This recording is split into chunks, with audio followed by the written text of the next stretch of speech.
Welcome back to RR Entitled Parents, where today's story involves a mother and her perfect little angel, who decided it was fine to point a loaded gun at OP. Our first post comes from Spartan with a Gun. This happened just last week, and he's still trying to process it. To start with, OP admits he's a gun enthusiast. He loves almost everything about firearms, the sound, the recoil, even the fireball. What he doesn't love? Idiots being allowed to handle them. Because when reckless people get their hands on guns, people die. So when OP saw a mom and her young son, maybe 9 years old, at the shooting range, his first thought was actually positive. At least the kid was learning safety early. He set up at the booth right beside them. At first, both mom and son seemed polite enough. That is, until OP noticed the mom casually waving her handgun in his direction. OP immediately stepped out of the barrel's path and told her to keep it pointed downrange. Instead of apologizing, she rolled her eyes and hit him with the classic, "It's not even loaded" excuse. OP reminded her that you always treat every gun as if it is loaded. He had 2 firearms with him, a Springfield XD-40 subcompact pistol and his AR-15. The boy took a few shots, then set his pistol down facing directly at OP. Since the kid was young and new, OP calmly told him to keep it pointed downrange for safety. The boy actually listened and corrected himself, until suddenly OP felt a smack to the back of his head. It was the mom. "Don't you dare talk to my son like that," she snapped. "I'm teaching him gun safety." OP tried to explain that if anyone got shot, the whole range could be shut down. She just sneered, ready to hit him again. That's when OP placed his hand over the Springfield resting on the table. That subtle move was enough to make her hesitate. But the nightmare wasn't over. When she went up to fire, she pulled the trigger, and nothing happened. Instead of keeping the gun safely aimed forward, she swung it right back toward OP. He shouted at her to keep it downrange. She ignored him. "Ma'am," he warned, "if a gun misfires, you keep it pointed downrange. It could still fire late." Her response? "Shut up, butthole."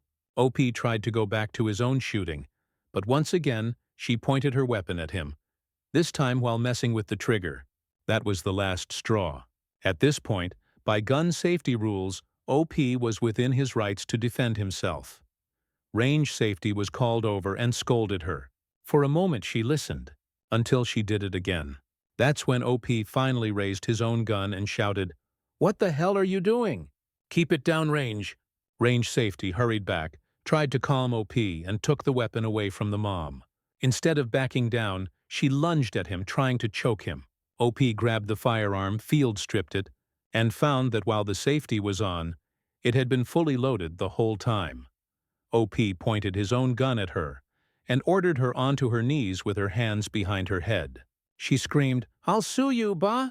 He turned to the boy and gently said, "Don't repeat anything you heard today until you're older." Then back to the mom. "Go ahead. I'll show the camera footage." Range safety called the police. When officers arrived, OP safely field-stripped his own guns and was briefly cuffed, questioned, and released. The entitled mother, meanwhile, was shrieking like a banshee while being arrested. The boy cried, and OP tried to calm him, only for the mom to accuse him of attempting to kidnap her son. Eventually, the police shut the car door, contacted the father, and took her away. OP is still waiting on a court date, but promises to update.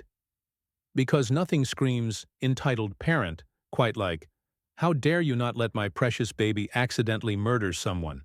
Permission to visit? Where's your mother? I don't need your permission. My mother isn't here. I can travel without her.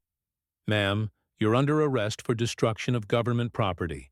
Apparently, cutting up a valid license is a felony in some places. Who knew? And given that this involves a car, you can't just walk away. "You can't arrest me. I'm her mother. I have rights."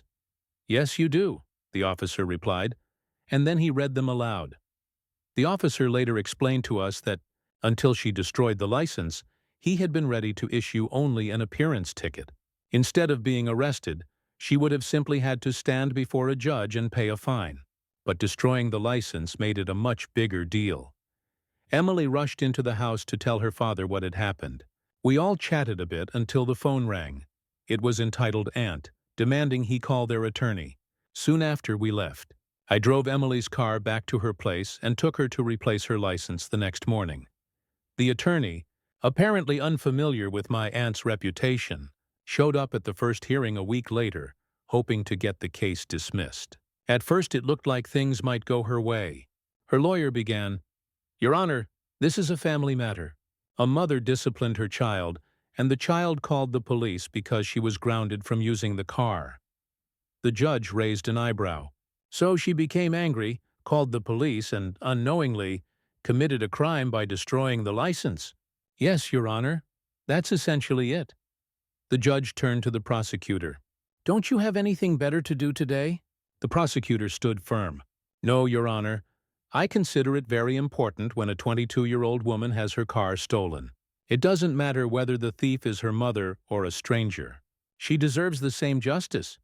"Wait, the victim is 22? "Yes, Your Honor. She is the sole owner of the vehicle. Her mother became enraged, went to her home, stole the car, and then destroyed her license." The defense lawyer looked flustered. "Your Honor, I wasn't aware of the victim's age or that she lived independently. I assumed she was a minor still residing with her parents." Meanwhile, entitled Aunt sat smugly, though her lawyer was sweating bullets. The judge leaned forward. "Do you realize how serious these charges are? If convicted, you could face up to 8 years in prison." "For what?" "I have the right to discipline my child as I see fit. She disobeyed me. She'll think twice next time." "No, you have the right to discipline within the confines of the law. You stepped outside those bounds. You stole your daughter's car." "I'm her mother." "It isn't theft. Her property belongs to me by law." "Where did you get your law degree?" "I don't have one." "Then let me be the first to explain. Your daughter is a legal adult. You have no rights to her belongings without her consent. You may not take her car. You may not enter her home. Do you understand that?" "You don't know what you're talking about." "I'm her mother. I'm in charge." "No, ma'am," the judge said firmly. "I'm in charge. This case will proceed to trial." I went home. A week later, entitled Aunt finally accepted a plea deal. 2 years of probation and mandatory parenting classes. The parenting classes were Mike's idea, something the prosecutor found hilarious, considering Emily was an only child. Emily and Mike married a year later and moved far away. This happened about 30 years ago, yet entitled Aunt never let go of her resentment. For the rest of her life, she insisted the judges at her 4 different hearings didn't know what they were doing. The truth is, most entitled parents act like their children are divine gifts. But this special kind sees their kids as property, even modern-day slaves. It's classic R-raised by narcissists behavior. If you're interested in stories like this, check out that subreddit. Just remember it's a support group. So be respectful and avoid posting unless you were raised by a narcissist yourself.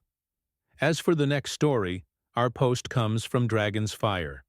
I work at my local supermarket, and while we see plenty of entitled customers, this one takes the cake. A mother came through my checkout lane, loading items onto the belt. She handed her kid a box of Oreos before paying. Naturally, the kid tore into them. When she yanked the half-eaten box back, she turned to me and said, "I'm sorry, could I get a refund for these?" "Ma'am, you haven't purchased them yet." "Yes, I have, and I can't use them now. Give me a refund." "No, ma'am, you haven't bought them yet.